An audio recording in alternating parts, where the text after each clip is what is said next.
دوستو، واقعہ کربلا تاریخ انسانی میں عزم، ہمت، شجاعت، مثابرت، استقلال اور استقامت کی روشن مثال ہونے کے ساتھ ساتھ یہ تاریخ اسلام میں ایسا بدترین اور بدنما داغ بھی ہے جس سے عالم اسلام آج تک شرمندہ ہے۔ اس واقعے کو سن کر آج بھی حساس طبیعت لوگوں کی آنکھیں نم ہو جاتی ہے۔ آخر یہ واقعہ کیوں پیش آیا تھا؟ اس کی بنیادی وجہ کیا تھی؟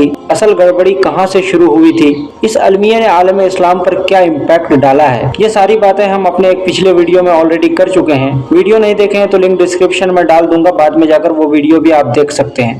آج کی اس ویڈیو میں ہم میدان کربلا میں پیش آنے والے احوال پر بات کریں گے کہ ایگزیکٹلی اس دن ہوا کیا تھا، کس طرح سے سیدنا امام حسین رضی اللہ عنہ کو ان خبیثوں نے شہید کیا تھا۔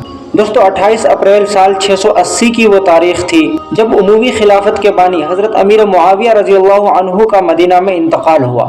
حضرت امیر معاویہ رضی اللہ عنہ کی وفات کے بعد خلافت کی سپردگی کو لے کر مسلمان دو گروہوں میں بٹ گئے۔ بیشتر مسلمان یزید کے ہاتھوں بیعت کر چکے تھے، کیونکہ حضرت امیر معاویہ رضی اللہ عنہ نے اپنی زندگی میں ہی حضرت مغیرہ بن شعبہ کے کہنے پر اپنے بیٹے یزید کو اپنا ولی عہد نامزد کیا تھا کہ میرے مرنے کے بعد میرا یہ بیٹا مسلمانوں کا خلیفہ ہوگا۔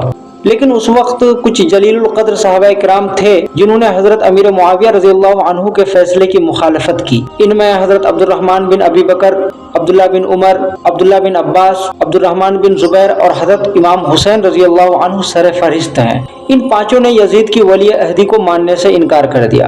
حضرت امیر معاویہ رضی اللہ عنہ چونکہ کافی حلیم الطبع انسان تھے، اس لیے انہوں نے کوئی زبردستی نہیں کی۔ کہا ٹھیک ہے، کوئی بات نہیں، میری بیعت تو کی ہوئی ہے نا، ابھی تو میں زندہ ہوں۔ چنانچہ حضرت امیر معاویہ رضی اللہ عنہ کا جب انتقال ہوا، اب یہاں پر ولی عہدی کے بجائے خلافت کی بیعت ہونی تھی۔ حضرت امیر معاویہ رضی اللہ عنہ کی وفات کے بعد وہ صحابہ کرام جنہوں نے یزید کی ولی عہدی کو قبولنے سے انکار کیا تھا، ان میں سے ایک حضرت عبد الرحمن بن ابی بکر فوت ہو چکے تھے۔ باقی بچے چار میں دو حضرات عبداللہ بن عمر اور عبداللہ بن عباس کی رائے یہ تھی کہ اگرچہ یہ کام غلط ہوا ہے، اسلام کے روح کے منافی ہوا ہے، بادشاہت کی بنیاد پڑ رہی ہے، لیکن یہ بات ایسی نہیں ہے کہ ہم اس کے بنا پر امت کے اندر خانہ جنگی شروع کروا دیں، امت کو آپس میں لڑوا دیں۔ چنانچہ حضرت عبداللہ بن عمر اور عبداللہ بن عباس نے امت میں خون خرابے کے ڈر سے تدبیرانہ پہلو اختیار کرتے ہوئے بیعت کر لی اور یزید کی خلافت کو تسلیم کر لیا۔ باقی حضرت عبداللہ بن زبیر اور حضرت امام حسین بن علی رضی اللہ عنہ اپنے موقف پر ڈٹے رہے۔ انہوں نے یزید کو خلیفہ ماننے سے انکار کر دیا،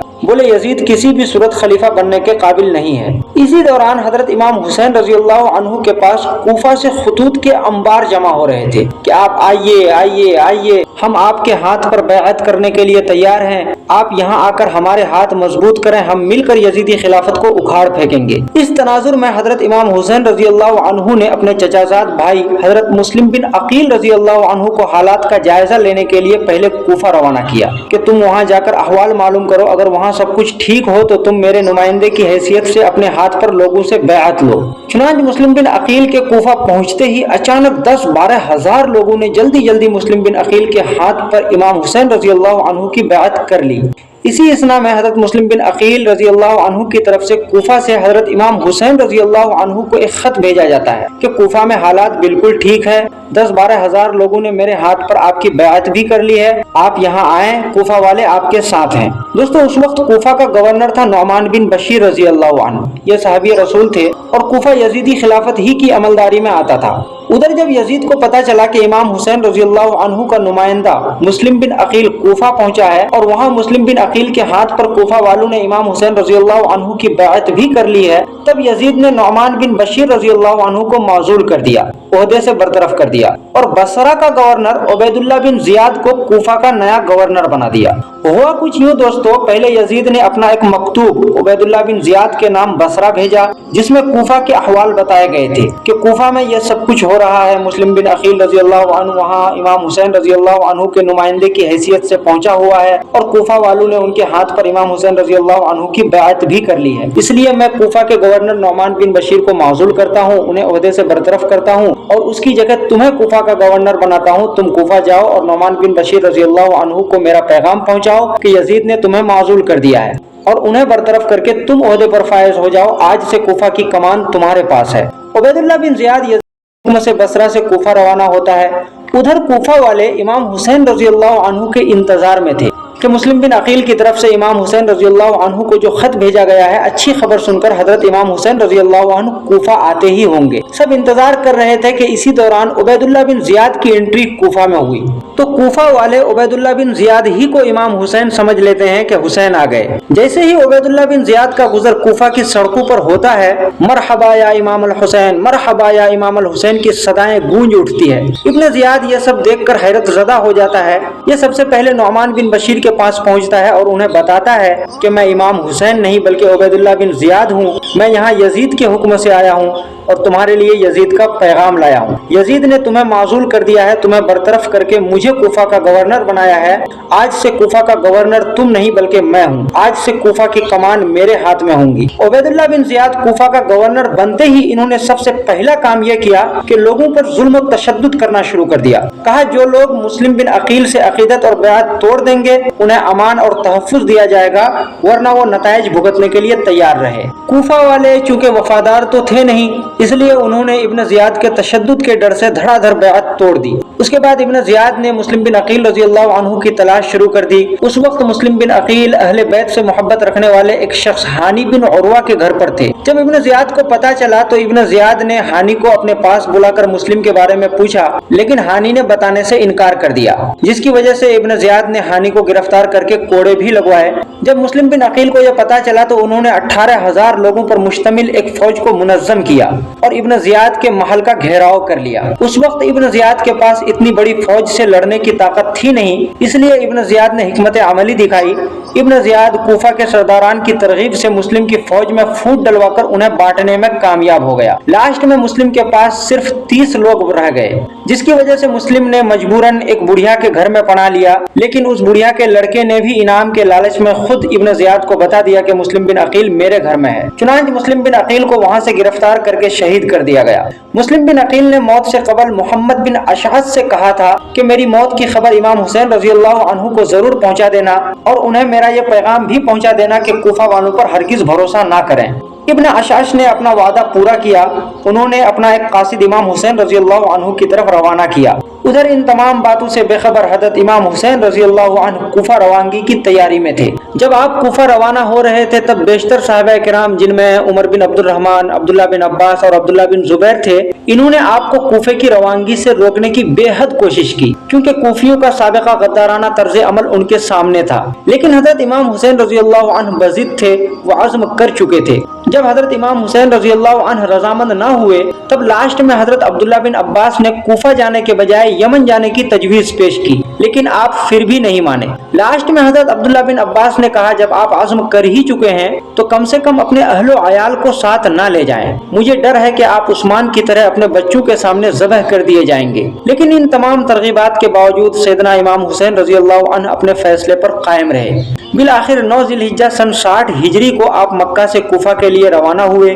ادھر دوسری طرف ابن زیاد نے امام حسین رضی اللہ عنہ کو روکنے کے لیے حسین بن نمیر کی زیر قیادت ایک فوجی ٹکڑی کو راستے کی ناکہ بندی کے لیے بھیجا۔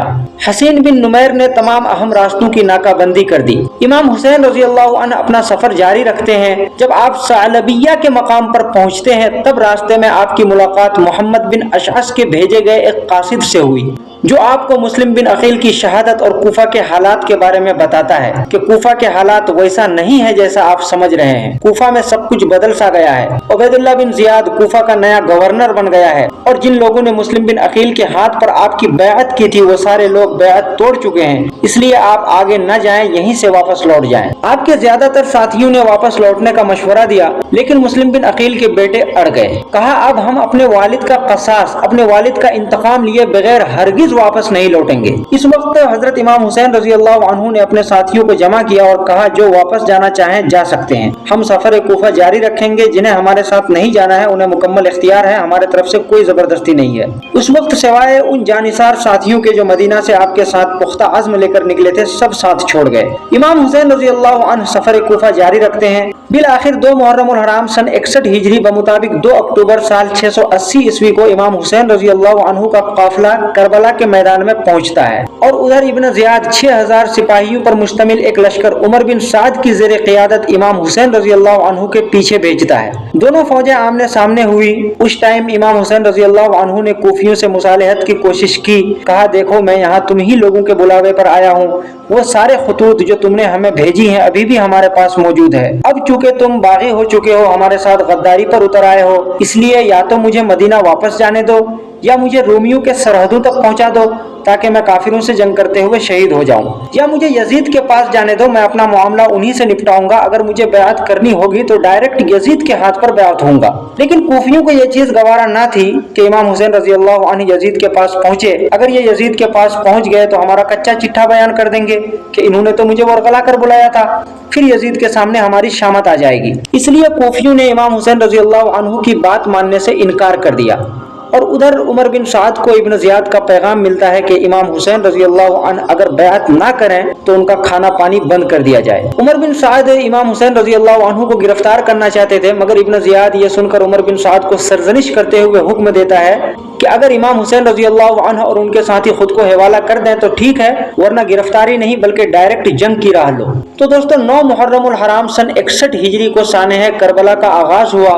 جب صلح کی تمام کوششیں ناکام ہو گئی تب امام حسین رضی اللہ عنہ نے اپنے ساتھیوں سے فرمایا جو کوئی جانا چاہے جا سکتا ہے، میری طرف سے اجازت ہے۔ اس پر کچھ جانثار ساتھی ہی باقی بچے جس کی تعداد 72 تھی۔ حضرت امام حسین رضی اللہ عنہ نے اس مختصر سی فوج کو منظم کیا۔ جب آپ فوج کو تشکیل دے کر دشمن کی صف کی طرف متوجہ ہوئے تو آخری دفعہ آپ نے ایک بار انہیں پھر سمجھایا کہ دیکھو ایک بار تم پھر سوچ لو، یہ جو تم کرنے جا رہے ہو ذرا تم اپنے آپ پر غور کرو کہ میں کون ہوں۔ کیا میں تمہارے نبی جناب محمد رسول اللہ صلی اللہ علیہ وسلم کا نواسا اور ان کے چچا زاد بھائی حضرت علی کا بیٹا نہیں ہوں؟ لیکن آپ کے سمجھانے سے بھی ان بدبخت کوفیوں پر کچھ بھی اثر نہ پڑا۔ اس کے بعد جنگ شروع ہوئی۔ شروعاتی لمحوں میں اہل بیت کا پلڑا بھاری رہا۔